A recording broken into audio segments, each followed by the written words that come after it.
اعوذ باللہ من الشیطان الرجیم بسم اللہ الرحمن الرحیم رب اشرح لی صدری ویسر لی امری واحلل عقدۃ من لسانی یفقہوا قولی اللہم انطقنی بالہدی والہمنی التقوی قال اللہ سبحانہ تبارک و تعالی بسم اللہ الرحمن الرحیم وانکحوا الایام منکم والصالحین من عبادکم و امائکم ان یکونوا فقراء یغنہم اللہ من فضلہ واللہ واسع علیم۔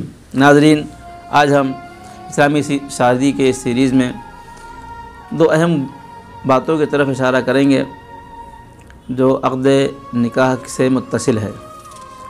سب سے پہلے ایک چیز عقد نکاح سے پہلے ہے اور ایک چیز عقد نکاح کے بعد ہے۔ عام طور سے ہمارے پاس محفل عقد میں عقد کے شروع ہونے سے پہلے حدیث قصہ کی تلاوت کی جاتی ہے جو بہت ہی اچھی سنت ہے اور ہونا چاہیے، لیکن جو کیفیت ہوتی ہے وہاں کے اوپر بعض اوقات اس بات کی طرف توجہ دینا ضروری ہے۔ بعض اوقات شادی میں مائک کا انتظام نہیں ہوتا ہے، اسٹیج سجا ہوتا ہے اور اسٹیج سے آگے کرسیاں لگی ہوتی ہیں جہاں کے اوپر لوگ باراتی اور لوگ بیٹھے ہوتے ہیں، اور بغیر مائک کے کوئی حدیث قصہ پڑھنے والا حدیث قصہ پڑھتا ہے جس کی آواز لوگوں تک نہیں پہنچتی ہے۔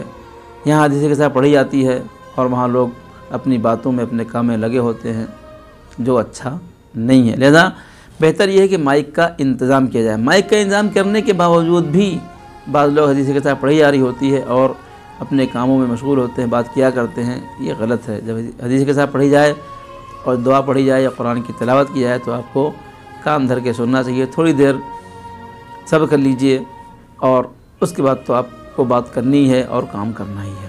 لہذا میں گزارش کروں گا کہ جب حدیث قصہ پڑھی جا رہی ہو تو سب لوگ بیٹھ کے غور سے سنیں، یا قرآن کی تلاوت ہو رہی ہو تو غور سے سنیں۔ دوسری بات عقد نکاح کے فوراً بعد کی ہے۔ عقد نکاح کے فوراً بعد بہت جگہوں کے اوپر یہ رائج ہے کہ لڑکے والے کسی شاعر کو گھر والوں کا نام دے دیتے ہیں اور وہ صحرا لکھ کے لے آتے ہیں۔ بعض اوقات شاعر خدا کے پڑھتا ہے، بعض اوقات شاعر لکھ کے دے دیتا ہے اور کوئی دوسرا اس سے صحرے کو پڑھتا ہے۔ عقد نکاح کے فوراً بعد اس صحرے کو پڑھا جاتا ہے۔ اس صحرے کا عالم یہ ہوتا ہے کہ صحرے میں پھول کی اور چہرے کی اور اظہار خوشی کا اظہار اور لڑیوں کی گفتگو اور جنت کے پھولوں کی خوشبو کی گفتگو، ان سب باتیں ہوتی ہیں جو عام طور سے شعراء کے تخیلات ہوتے ہیں جن کا حقیقت سے تعلق بہت کم ہی ہوتا ہے۔ بعض اوقات یہ دیکھنے میں آتا ہے کہ صحرے کے اندر دولہے کا چہرہ داڑھی سے مڑا ہوا ہے اور شاعر کہہ رہا ہے کہ اس کے صحرے میں جنت کی خوشبو آ رہی ہے، جو واقعی سن کے ہنسی آتی ہے۔ بہرحال، اور جب وہ صحرا پڑھنے والا صحرا پڑھتا ہے تو اس میں کرتا یہ ہے کہ قریبی رشتہ داروں کے نام کو نظم کرتا ہے، اور البتہ ہر جگہ رائج نہیں ہے، بعض جگہوں پہ رائج ہے۔ جب وہ ان اشعار میں ان رشتہ داروں کے نام آتے ہیں تو میں نے دیکھا ہے کہ لوگ جا کے پڑھنے والے کو کچھ پیسے دیتے ہیں اور اس طرح کر کے وہ اچھی خاصی رقم اکٹھا کر لیتا ہے، اور جس نے مدعو کیا ہے وہ الگ سے نذرانہ اس کو دیتا ہے۔ اس طرح کر کے اچھی خاصی رقم وہ اکٹھا کر لیتا ہے۔ اس بات پہ کوئی اعتراض نہیں کہ آپ صحرا پڑھوائیے، اس بات پہ کوئی اعتراض نہیں کہ آپ اس کو پیسے دیجئے، کوئی مسئلہ نہیں ہے۔ اصل مسئلہ جو ہے وہ یہ ہے کہ میں نے اپنی آنکھوں سے دیکھا اور آپ بھی دیکھتے ہوں گے کہ اسی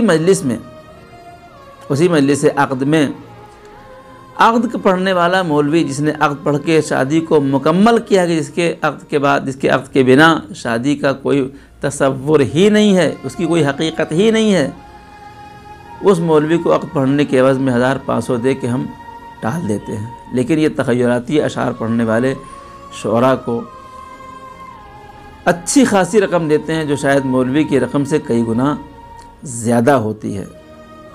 مجھے اس بات پہ اعتراض نہیں کہ آپ اس کو کتنے پیسے دیتے ہیں، لیکن کم سے کم لوگوں کو اس بات کا خیال رکھنا چاہیے کہ جو لوگ عقد پڑھنے کے لیے آتے ہیں، جو وکالت کرتے ہیں اور عقد کا صیغہ جاری کرتے ہیں، ان کا پیسہ ان تخیلاتی اشعار پڑھنے والوں سے اگر زیادہ نہیں تو کم بھی نہیں ہونا چاہیے۔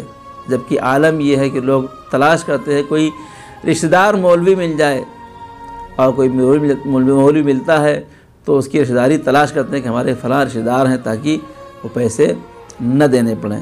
بہتر یہ ہے کہ انسان خوشی کا موقع ہے، کس قدر غیر ضروری پیسے خرچ کیے جاتے ہیں، کس قدر اسراف ہوتا ہے، لیکن حقیقت یہ ہے جب نکاح پڑھنے والے کو پیسے دینے کا مرحلہ آتا ہے تو لوگوں کو بہت تکلیف ہوتی ہے۔ پلیز اس بات کا دھیان دیجئے کہ جو نکاح پڑھنے والے ہیں وہ شادی کو مکمل کرنے والے ہیں، اور اصل نکاح، شادی کی اصل وہی نکاح ہے، لہذا اس میں آپ پیسے دینے میں جھجک محسوس نہ کیجئے اور تکلفات نہ کیجئے۔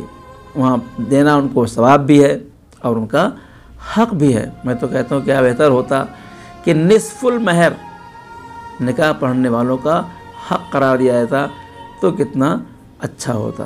ہم امید کرتے ہیں کہ انشاءاللہ ہم اپنی شادیوں میں گناہوں سے پرہیز کریں گے اور اپنی شادیوں کو اسلامی کرنے کی کوشش کریں گے۔ خدا دعائے پالنے والے ہمیں ہماری شادیوں کو اسلامی کرنے کی توفیق عطا فرما، گناہوں سے پاک شادیاں کرنے کی ہمیں توفیق عطا فرما۔ خداوند ہماری اس خدمت کو قبول فرما۔